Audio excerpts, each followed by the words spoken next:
মৰমৰ ছাত্ৰ ছাত্ৰীসকল এইখন এখন 2025 চনৰ তৃতীয় শ্ৰেণীৰ গণিতৰ এখন প্ৰশ্ন কাকত প্ৰথম সামগ্ৰিক মান নিৰ্ণয়ৰ এখন প্ৰশ্ন কাকত এই প্ৰশ্ন কাকতখন হৈছে ডিব্ৰুগড় জিলাৰ ইয়াত মুঠ নম্বৰ আহিছে 100 নম্বৰ আৰু সময় আছে 3 ঘণ্টা ইয়াত যিখিনি ছুটি প্ৰশ্ন আছে ছুটি প্ৰশ্নখিনি আজি তোমালোকৰ লগত আলোচনা কৰিম প্ৰথম প্ৰশ্ন দেখিছো আমি ইয়াত এমচিকিউ টাইপৰ প্ৰশ্ন আহিছে কোনটো শুদ্ধ হয় সুধিছে এক নম্বৰটো 10টা 10 লগ লাগি কিমান হ'ব 10টা যদি 10 লগ লাগে ইয়াত দিছে 1100 আৰু 10 10টা 10 আমি যদি চাওঁ 10টা 10 মানে হল লগ লাগিলে মানে আমি পূৰণ কৰি দিম 10 গুণ 100 হ'ব গতিকে ইয়াত কোনটো হ'ব 100 টো শুদ্ধ হ'ব ইয়াত মই ৰাইট চিন দিছো তোমালোকে উত্তৰটো খ 100 বুলি লিখিব লাগিব খাটি সংখ্যাটোত 10ৰ কেইটা মুদ্ৰা থাকিব খাটি সংখ্যাটোত আমি যদি চাওঁ 4 5 আৰু 6 আছে গতিকে আমি কি কৰিম খাটিটো আমি কিমান 10ৰ লগত কিমান পূৰণ কৰিলে খাটি পাম 6 গতিকে 10 6 গুণ খাটি হ'ব গতিকে ইয়াত 6টা মুদ্ৰা থাকিব 246 অৰ 4 অংকটোৰ স্থানীয় মান এতিয়া চাওঁ আমি 4 অংকটো একক আৰু দশকৰ ঘৰত আছে গতিকে 4 অংকটোৰ স্থানীয় মান কিমান হ'ব 4 10 বা 40 হ'ব এটো হ'ব 4 10 হ'ব পাৰে নহলে 40 হ'ব 40 4 10 বা 40 যদি ইয়াৰ স্থানীয় মান বুলি কৈছে যদি আমি আমাক ক'লে হলে 4 অংকটোৰ নিজা মান বুলি কোৱা হয় ইয়াৰ যদি নিজা মান বুলি ক'লে হলে আমি উত্তৰটো 4 লিখিলো হলে কিন্তু ইয়াৰ স্থানীয় মান বুলি কৈছে গতিকে 4 টো 10ৰ ঘৰত আছে ইয়াৰ স্থানীয় মান কিমান হ'ব 4 10 বা 40 এটোই কটো ইয়াত শুদ্ধ তাৰপিছত দিছে 391 পিছৰ সংখ্যাটো কি 391 পিছৰ সংখ্যাটো 392 5 নম্বৰ প্ৰশ্ন দিছে 98টা আম 10ৰ গোটত ভাগ কৰিলে কেইটা আম গোট নকৰাকৈ ৰৈ যাব 98টা আম আছে আমি 10 10 কে যদি ভাগ কৰো আমি চাওঁ 9 লগত 10 পূৰণ কৰিলে কিমান হ'ব 90 হ'ব তাৰ মানে 10টা 10টা আমি 10টা কে যদি আমি ভাগ 10ৰ গোট লওঁ 9টা গোট হ'ব এ 90টা হৈ গ'ল 9 গুণ 90 হৈ গ'ল ইয়াৰ 98টা আম আছিল গতিকে আমি কি কৰিম 98 পৰা আমি 90 টো বিয়োগ কৰি চাম তেতিয়া বাকি থাকিলে 8টা উত্তৰটো হ'ব 8টা 39ৰ তলৰ কোন 39 তলৰ কোনটো সংখ্যা 39 কোনটো হ'ব এটো লুডুগুটি এটা তল বা পিঠি লুডুগুটিটো এটা তল বা পিঠি লুডুগুটিটো হৈছে ত্ৰিমাত্ৰিক আকৃতি ইয়াৰ তল বা পিঠি কিমানখন থাকিব 6খন থাকিব তাৰ পিছৰ দিছে 8 নম্বৰ প্ৰশ্নটো তলৰ আকৃতিটোত কেইটা ত্ৰিভুজ আছে আমি যদি চাওঁ এটো হল ত্ৰিভুজ আকৃতি 1 2 3 4 কেইটা ত্ৰিভুজ আছে 4টা গতিকে আমি ইয়াত 4 টো ৰাইট চিন তোমালোকে 4 টো উত্তৰ 4 বুলি লিখিব লাগিব খালি ঠাই পূৰ কৰা 555 556 ইয়াত কিমান হ'ব 557 হ'ব গতিকে খটো ইয়াত শুদ্ধ 733 সংখ্যাত প্ৰকাশ কৰিলে হ'ব কোনটো হ'ব 733 এটো হ'ব 733 5 2 3 ৰে গঠন কৰিব পৰা আটাইতকৈ সৰু সংখ্যাটোৰ পিছৰ সংখ্যাটো লিখা এতিয়া 5 2 3 ৰে গঠন কৰিব পৰা আটাইতকৈ সৰু সংখ্যাটো হৈছে কিমান হ'ব 235 5 2 3 এইকেইটা অংকৰে লিখিব পৰা আটাইতকৈ সৰু সংখ্যাটো হৈছে 235 235 ৰ পিছৰ সংখ্যাটো কিমান হ'ব 236 হ'ব গতিকে এন গটো আমি লিখিব লাগিব তাৰপিছত দিছে আমাক 12 নম্বৰটো বিজোড় সংখ্যাবোৰ হৈছে যুগ্ম সংখ্যা অযুগ্ম সংখ্যা এটাও নহয় এতিয়া আমি যদি চাওঁ 1 টো বিজোড় সংখ্যা 3 টো বিজোড় সংখ্যা 5 টো বিজোড় সংখ্যা এইবোৰ হৈছে অযুগ্ম সংখ্যা গতিকে ইয়াত খটো আমি লিখিব লাগিব অযুগ্ম সংখ্যা তলৰ কোন দুটা সংখ্যা লগ লাগি 100 হ'ব 45 আৰু 60 আমি যদি যোগ কৰি চাওঁ 40 আৰু 60 যোগ কৰিলে কিমান হ'ব 100 হ'ব 204 সংখ্যাটোত শতকৰ ঘৰৰ অংকটো হ'ল 204 সংখ্যাটোত ইয়াৰ একৰ ঘৰত কিমান আছে 4 দশকৰ ঘৰত 0 আৰু শতকৰ ঘৰত কিমান আছে 2 গতিকে শতকৰ ঘৰৰ অংকটো কিমান হ'ব 2 যুগ্ম আৰু অযুগ্ম সংখ্যাৰ যোগফল অযুগ্ম সংখ্যা যুগ্ম সংখ্যা এটাও নহয় তেমি এই প্ৰশ্নটো চাওঁ আমি যুগ্ম আৰু অযুগ্ম সংখ্যাৰ যোগফল আমি এটা উদাহৰণ যদি লওঁ যুগ্ম সংখ্যা এটা 4 টো হৈছে যুগ্ম সংখ্যা আৰু এটা আমি অযুগ্ম সংখ্যা লওঁ অযুগ্ম সংখ্যাটো হৈছে যদি আমি এটা লওঁ 3 টো অযুগ্ম সংখ্যা আমি যদি দুইটা যোগ কৰি চাওঁ 4 3 কিমান হ'ব 7 7 টো এটা অযুগ্ম সংখ্যা তেনেকৈ আমি যদি আৰু এটা যুগ্ম সংখ্যা লওঁ 8 টো যুগ্ম সংখ্যা আৰু অযুগ্ম সংখ্যা লওঁ আমি 1 1টো অযুগ্ম সংখ্যা 8 একে যোগ কৰিছা কিমান হ'ব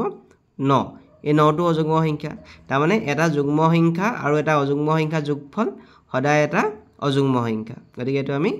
অযুগ্ম সংখ্যা বুলি লিখিব লাগিব 16 নম্বৰ প্ৰশ্নটো দুটা অংকৰে গঠিত আটাইতকৈ সৰু সংখ্যাটোৰ লগত এটা অংকৰে গঠিত আটাইতকৈ ডাঙৰ সংখ্যাটো যোগ কৰিলে পাম দুটা অংকৰে গঠিত আটাইতকৈ সৰু সংখ্যাটো দুটা অংকৰে গঠিত আটাইতকৈ সৰু সংখ্যাটো হৈ গ'ল 10 আৰু এটা অংকৰে গঠিত আটাইতকৈ ডাঙৰ সংখ্যাটো হৈ গ'ল 9 আমি 10 আৰু 9 যদি যোগ কৰি কিমান পাম আমি 19 গতিকে খটো ইয়াত শুদ্ধ পাঁচটা গছপুলি কিনোতে খৰচ হ'ল 370 টকা তুমি দোকানীক 500 টকা দিলে কিমান টকা ঘূৰাই পাবা মুঠ পইচা আছিল কিমান টকা 500 টকা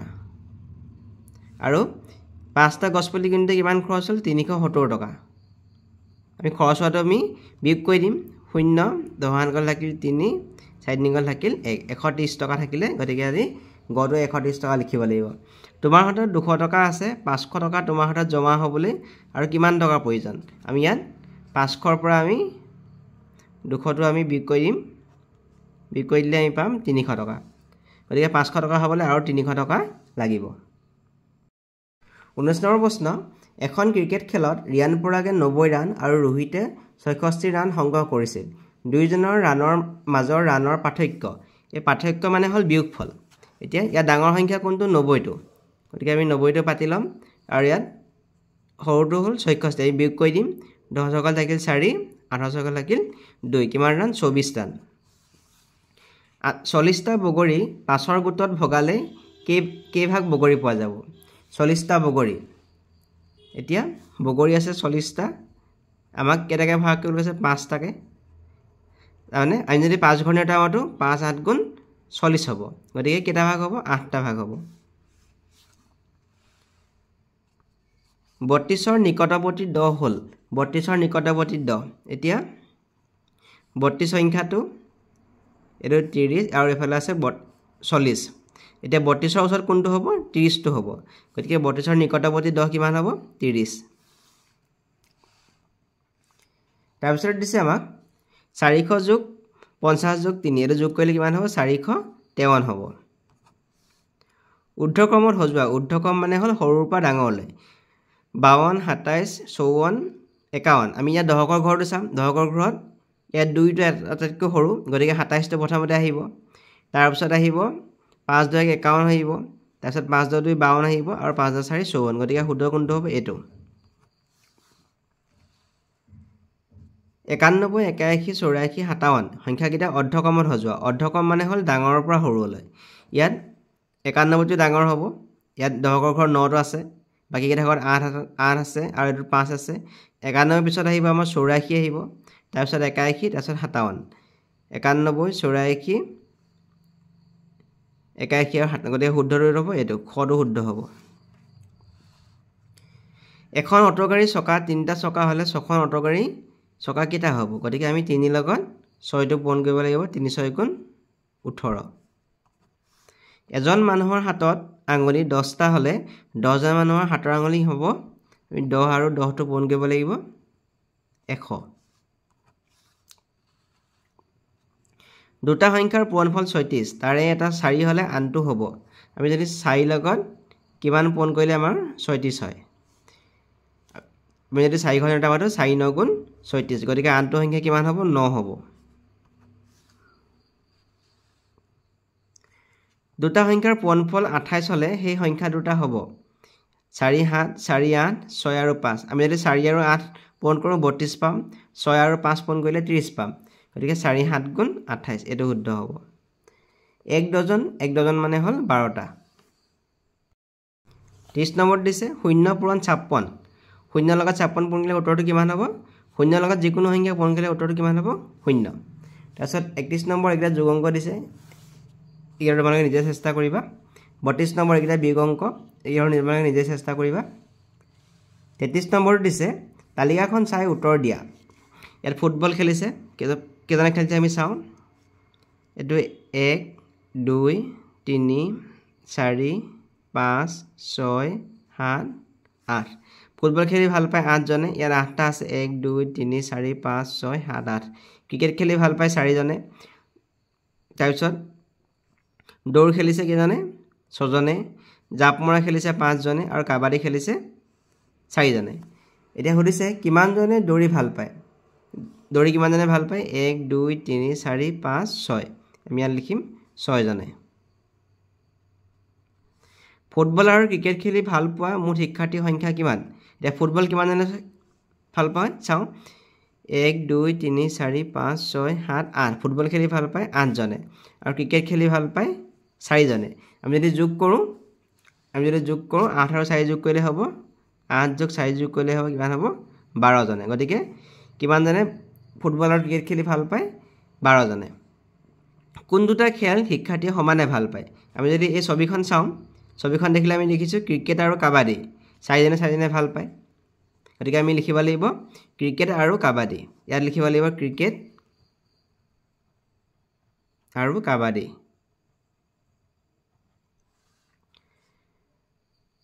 কাবাডীতকৈ ফুটবল খেলি ভাল পোৱা শিক্ষাৰ্থীৰ সংখ্যা কিমান বেছি কাবাডীতকৈ ফুটবল কাবাডী কিমান জনে ভাল পায় 4 জনে ফুটবল কিমান জনে ভাল পায় 8 জনে গতিকে কিমান বেছি বুলি কৈছে আমি 8 ৰ পৰা আমি 4 টো বিয়োগ কৰি দিম 4 জন বেছি বুলি লিখিব লাগিব 37 নম্বৰ দিছে এটা আখৰে লিখা এটা 755 এটা 845 তোমালোকে লিখিবা এটা আখৰে খ নম্বৰ দিছে ইয়াত ডাঙৰ আৰু সৰু কোনটো কৈছে বহুৱাবলৈ কৈছে 603 আছে 506 আমি হতৰ ঘৰ চাম একক দশক হতক ইয়া হতৰ ঘৰত কিমান আছে 6 ইয়া হতৰ ঘৰত কিমান আছে 5 গতিকে কোনটো ডাঙৰ হ'ব 6 টো ডাঙৰ হ'ব ডাঙৰৰ ফালে আমি এটো চিন বহাম ইয়াত দিছে 238 আৰু ইয়াত 328 ইয়াত আমি হতৰ ঘৰ চাম ইয়া হতৰ ঘৰত 2 আছে ইয়া হতৰ ঘৰত 3 আছে গতিকে 328 টো ডাঙৰ হ'ব 3 টো ডাঙৰ গতিকে 328 টো ইয়াত ডাঙৰ হ'ব 24 চাই খালি ঘৰ পূৰ কৰা ইয়াত কেটা জোৰ কেটা চাও আমি দুটা নেকে দুটা এজোৰ এটো দুজোৰ তিনি জোৰ ইয়াত লিখিম আমি তিনি জোৰ আৰু কেটা বাকি থাকিলে এটা গতিকে আমি ইয়াত 1 বুলি লিখিম ইয়াত চাও আমি জোৰ গছে আমি এই দুটা এজোৰ হ'ব দুটা এজোৰ আৰু এপাত বাকি থাকিলে খালি ঠাই পূৰ কৰা 822 824 তাৰ পিছত 826 ইয়াত কিমান হ'ব হলিছে ইয়াত চাও 822 ৰ লগত 2 যোগ হৈ 824 হৈছে আমি যদি চাও 822 ৰ লগত এই 2 টো যোগ হৈছে 2 ৰে 4 2 824 হৈছে ইয়াটো 824 হল ইয়াৰ লগত আকৌ 2 যোগ হৈছে 2 4 6 2 826 হৈছে আকৌ 2 যোগ হৈছে 6 2 8 2 828 হৈছে ইয়াৰ আমি কিমান লিখিব লাগিব 828 তাৰছত আকৌ 2 যোগ হৈ 830 হৈছে 50 ঘৰ গৈ যোগ কৰা 108 লগত 50 যোগ কৰি ইয়াত পাতিব লাগে আমি যদি 108 লগত 50 যোগ কৰো 8 5 1 কিমান হল ইয়াত 158 হল ইয়াত 208 পালে 208 লগত আমি 50 যোগ কৰিম 208 লগত আমি 50 যোগ কৰিম 8 5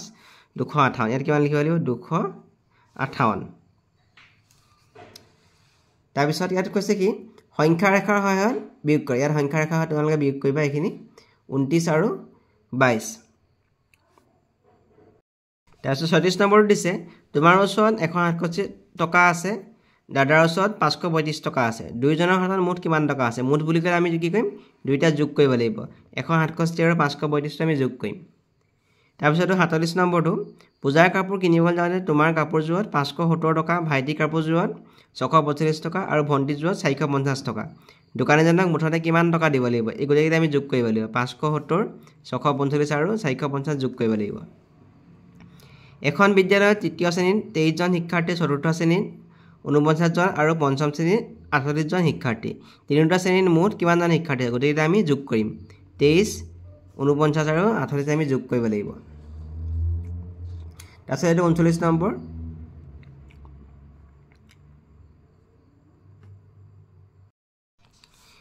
40 নম্বৰটো আমি চাওঁ ইয়াৰ 7 যোগ 7 যোগ 7 তিনিটা যোগ হৈ আছে আৰু 7 তিনিটা যোগ মানে 7 পূৰণ 3 এইটো ইয়াত আমি মিলাব লাগিব 4 পূৰণ 6 4 পূৰণ 6 মানে 4 6টা যোগ